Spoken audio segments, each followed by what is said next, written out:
Hello बच्चों, कैसे आप सब। मैं तरुण गुप्ता, आप सबका टीचर, मेंटर और दोस्त स्वागत करता हूँ फिर से लॉ पाठशाला में। आज से हम सीयूटी यूजी में एक 30 डेज की वर्कशॉप चलाने वाले हैं, जिसमें हम कोशिश करेंगे कि हम सारे सब्जेक्ट्स को, सारे टॉपिक्स को कवर कर सकें। शुरू करने से पहले थोड़ा सा अपना इंट्रोडक्शन दे देता हूँ। मेरा नाम, जैसे कि आप सब जानते हैं, तरुण गुप्ता है। मैं एग्जीक्यूटिव लीगल ऑफिसर रह चुका हूँ नेशनल थर्मल पावर कॉर्पोरेशन में, और मैंने क्लैट में, पीजी में ऑल इंडिया रैंक 28 हासिल करी है, एंड आईलेट में ऑल इंडिया रैंक 42 हासिल करी है। और अब आप सबके साथ है और आप सबके साथ ही आगे बढ़ेंगे। तो आज का जो हमारा टॉपिक है वो है structure and hierarchy of courts and legal officers in India. बड़ा इंटरेस्टिंग टॉपिक है, क्योंकि हमारे बच्चे आने वाले टाइम में कुछ जजेस बनेंगे, एडवोकेट्स बनेंगे और बड़ी बड़ी लॉ फर्म्स में काम करेंगे। तो हमें न्यायालय के बारे में बिल्कुल पता होना चाहिए कि हमारे न्यायालय की रचना क्या है, उसका आधार और स्ट्रक्चर क्या है। तो जैसे कि आप सब जानते हैं, हमारे देश में 3 ऑर्गन्स है गवर्नमेंट के। क्या क्या है? Legislature, executive and judiciary. Legislature में सेंट्रल एंड स्टेट लॉज बनाते हैं, एग्जीक्यूटिव उनको इम्प्लीमेंट करते हैं, और जुडिशरी देखते हैं कि भैया कोई लॉ गलत तो नहीं बन रहा है, और लॉ को एकदम अच्छे से देखते हैं। तो जब सेंट्रल लॉ और स्टेट लेजिस्लेचर और पार्लियामेंट अपने लॉज बनाते हैं, तो काफ़ी सारे लॉज उनमें गलत भी होते हैं, जो कि हमारी फंडामेंटल राइट्स को इन्फ्रिंज करते हैं। अब हमारे बच्चे कंफ्यूज होंगे कि सर, कि फंडामेंटल राइट्स क्या होते हैं। तो बच्चों, फंडामेंटल राइट्स हमारे कॉन्स्टिट्यूशन में पार्ट थर्ड के अंदर गिवन है। पार्ट थर्ड यानी आर्टिकल 12 से लेकर 35 तक। ठीक है। अगर आर्टिकल 13 में स्पेसिफिकली मेंशन्ड है कि अगर कोई भी ऐसा लॉ बनता है जो कि हमारी फंडामेंटल राइट्स को इन्फ्रिंज कर रहा है, तो कोर्ट उसको एकदम से स्ट्रक डाउन कर देगी। वो कभी लॉ बनेगा ही नहीं, वर्ड अब इनिशियो हो जाएगा। तो इसलिए हमारी जो जुडिशरी है, उसके पास काफ़ी सारी इंडिपेंडेंट पावर्स है।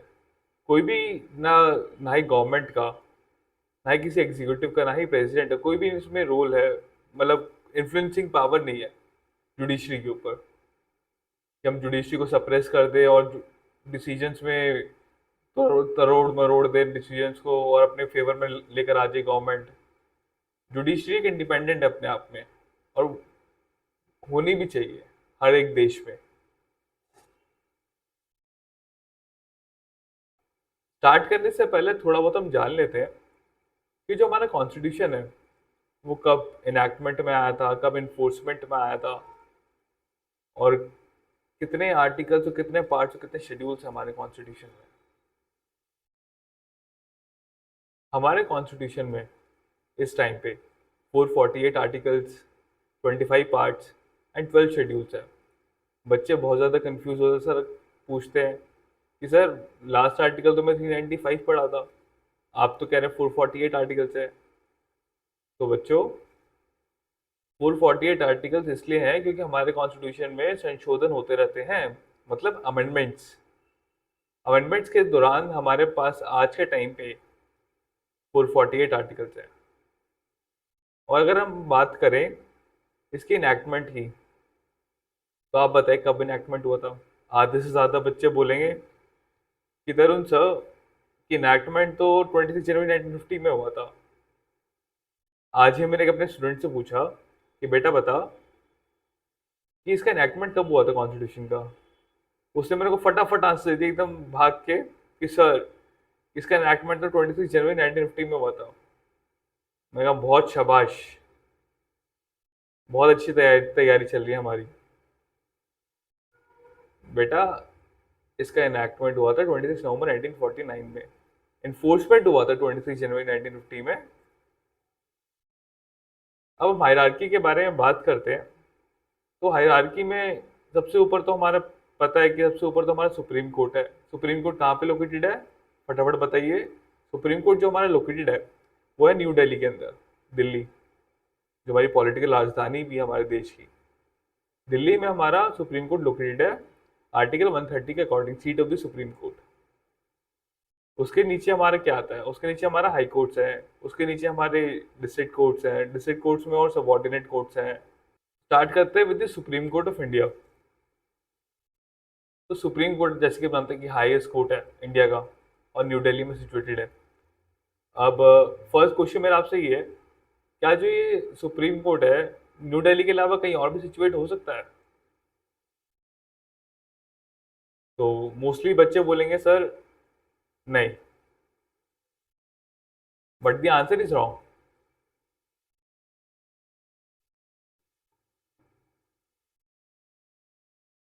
आर्टिकल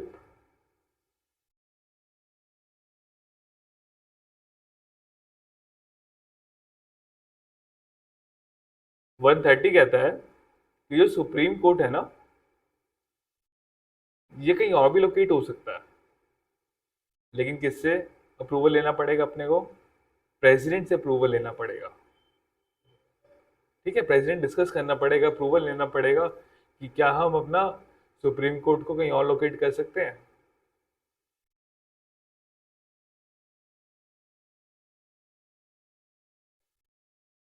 अब सुप्रीम कोर्ट जो है ना, वो कॉन्स्टिट्यूशन में पार्ट 5 चैप्टर 4 में गिवन है। अगर इसकी स्टैब्लिशमेंट की बात करें, स्टैब्लिशमेंट आर्टिकल 124 में, मैं आपको, काफ़ी सारे बच्चे मेरे से पूछ रहे थे सर इसके इंपॉर्टेंट आर्टिकल्स बता दो, तो इसके इंपॉर्टेंट आर्टिकल्स मैंने नेक्स्ट स्लाइड में डिस्कस करें।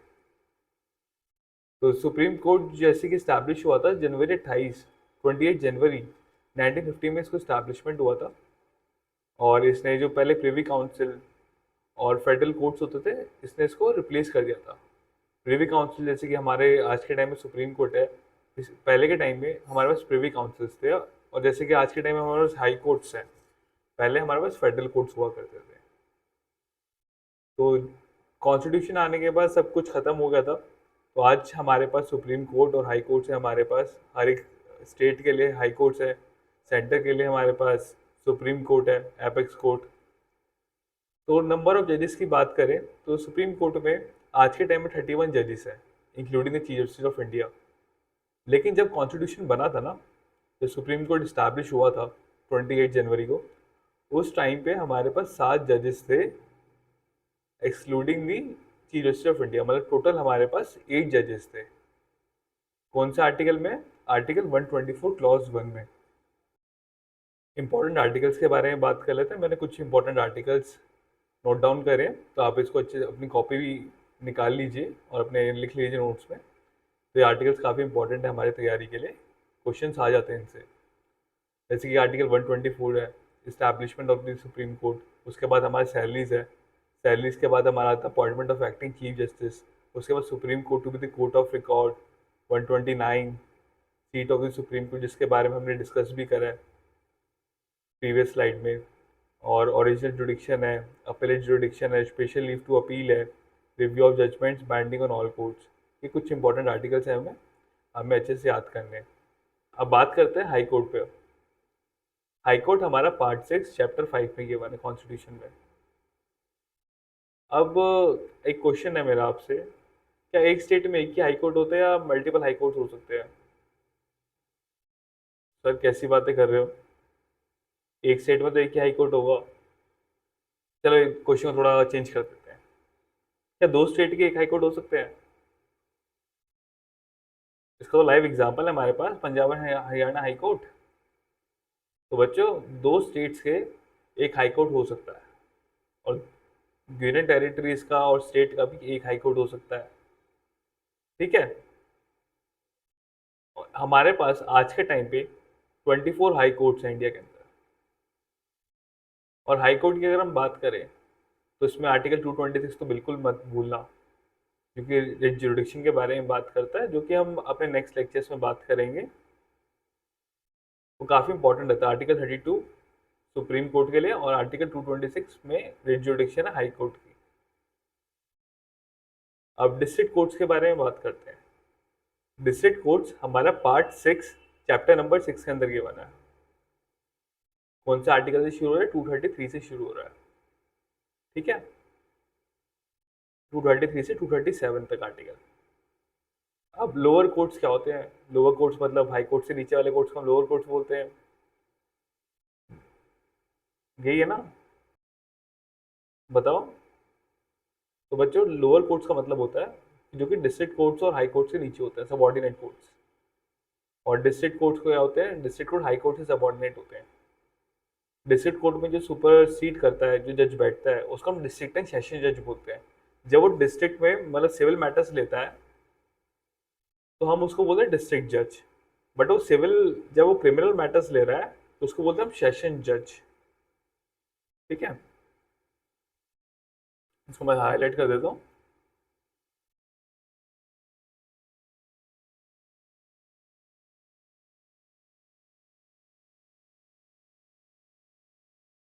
तो ये हमारी थोड़ी हायरार्की है। अब मुंसिफ कोर्ट्स क्या होता है? मुंसिफ कोर्ट नीचे होते हैं डिस्ट्रिक्ट कोर्ट के भी। अब थोड़ा बहुत हम जुडिशरी के बारे में पढ़ लेते हैं। डिवीजन बेंच क्या होता है, कॉन्स्टिट्यूशन बेंच क्या होता है, कहाँ पे सब कुछ लिखा गया है, कॉन्स्टिट्यूशन बेंच में कितने जजेस होने चाहिए।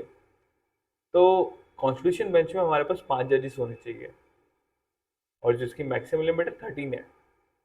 आपने हमेशा देखा होगा कि हमारे कोर्ट्स में हमेशा ऑड नंबर ऑफ जजेस ही बैठते हैं जनरली। सुप्रीम कोर्ट में अगर कॉन्स्टिट्यूशन बेंच बैठेगी तो हमारे जो जजेस होते हैं वो ऑड नंबर में ही होते हैं। तो ऐसे क्यों होता है? तो जैसे कि हमारी डिसेंडिंग ओपिनियन भी होती है, असेंडिंग ओपिनियन भी होती है, कुछ जज फेवर में है, कुछ अगेंस्ट में है। तो इन सबका जब रेशियो आता है ना हमारे पास, तो बैलेंस हो जाए, इसलिए हमारे पास जो बेंच होती है वो ऑड में होती है। जैसे आपने केशवनंदा भारती केस में देखा होगा, जो उसकी जजमेंट थी 7:6 थी, कि मतलब 7 जजेस जो थे वो फेवर में थे और 6 जजेस अगेंस्ट में थे। और ऐसे 12 जजेस बेंच बैठ जाती तो 6-6 बैठ जाता, तो बहुत मुश्किल होता था फैसला करना।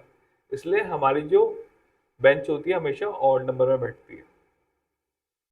तो कॉन्स्टिट्यूशन बेंच में मिनिमम जजेस होने चाहिए 5 और मैक्सिमम होनी चाहिए 13। और ये कौन से आर्टिकल में मेंशन्ड है? ये मेंशन्ड है आर्टिकल 145 क्लॉज 3 में, ठीक है। डिवीजन बेंच में कितने जजेस होते हैं? 2 या 3, ठीक है। अब ट्रिब्यूनल्स के बारे में बात करते हैं। ट्रिब्यूनल्स क्या होते हैं? ट्रिब्यूनल्स एक क्वासी जुडिशियल बॉडीज होती हैं जो कि जुडिशरी की तरह परफॉर्म करती है। लेकिन हमें क्या जरूरत पड़ी कि हमें ट्रिब्यूनल्स बनाने पड़े? तो बच्चों हमें ट्रिब्यूनल्स की जरूरत इसलिए पड़ी क्योंकि हमारी जो कोर्ट्स है उनके पास हैवी लोड पड़ा था वर्क का, हर तरीके के मैटर्स वो सुन रहे थे। तो हमने कुछ स्पेशलाइज्ड बॉडीज बना दी, जैसे कि ट्राई बना दिया, telecom regulatory authority of India, ताकि वो इन मैटर्स को सुन सके। टेलीकॉम रिलेटेड उनके स्पेशलाइज्ड जजेस हैं, क्योंकि हमारे जजेस जैसे हम आज के टाइम में भी लॉ में घुसेंगे तो आपको काफ़ी सारी बेराइट सब कुछ पढ़ाया जाएगा। लेकिन क्या आप कॉम्पिटेंट हैं कितने सारे जजेस जो कि इन सारे मैटर्स को, जो स्पेशलाइज्ड मैटर्स हैं उन पे फैसला सुना सकें? तो इसलिए हमने ट्रिब्यूनल्स बना दिया हर तरीके के लिए। जैसे हमारा कोई भी इन्वायरमेंट रिलेटेड मैटर होता है तो हम एनजीटी के पास जाते हैं, नेशनल ग्रीन ट्रिब्यूनल के पास। तो इसलिए हमें ट्रिब्यूनल बना दिए। तो ट्रिब्यूनल्स में हमने गवर्नमेंट रेगुलेटर्स भी बना दिए। जब काफ़ी ज़्यादा नीड होती है कि मतलब कि लॉ को इन्फोर्स करना है और रूल ऑफ लॉ का पालन करना है, तो हमारे पास रेगुलेटर्स भी हैं, ठीक है। आप इसको पढ़ लीजिएगा। चलो बात करते हैं salient features of Indian judiciary को लेकर। अब साइलेंट फीचर्स के बारे में बात करें तो हमारे पास 2 साइलेंट फीचर हैं जुडिशरी के। फर्स्ट है हमारा कॉमन लॉ जुरिडिक्शन। अब काफ़ी सारे बच्चों के दिमाग में चल रहा होगा कि भैया कॉमन लॉ जुरिडिक्शन होता क्या है ये? अब बच्चों कॉमन लॉ जुरिडिक्शन होता है कि जितने भी ऑर्डर्स, डिक्रीज, डिसीजंस है ना सुप्रीम कोर्ट के या कोई भी सुपीरियर कोर्ट के, वो बाइंडिंग होंगे अपनी लोअर कोर्ट पे। अब लोअर कोर्ट यानी सुप्रीम कोर्ट की लोअर कोर्ट कौन सी हो गई? अपनी हाई कोर्ट और डिस्ट्रिक्ट कोर्ट, और हाई कोर्ट की अपनी लोअर कोर्ट डिस्ट्रिक्ट कोर्ट्स, और डिस्ट्रिक्ट कोर्ट के तो सबऑर्डिनेट कोर्ट्स, ठीक है बच्चों। तो ये हमारा कॉमन लॉ जुरिडिक्शन ओवर होता है। आप पढ़ लीजिए इसको आराम से। तो चलते हैं अब आगे। अब बात करते हैं एडवर्सेरियल मॉडल सिस्टम के ऊपर। अब एडवर्सेरियल मॉडल सिस्टम होता क्या है? एडवर्सेरियल यानी पार्टीज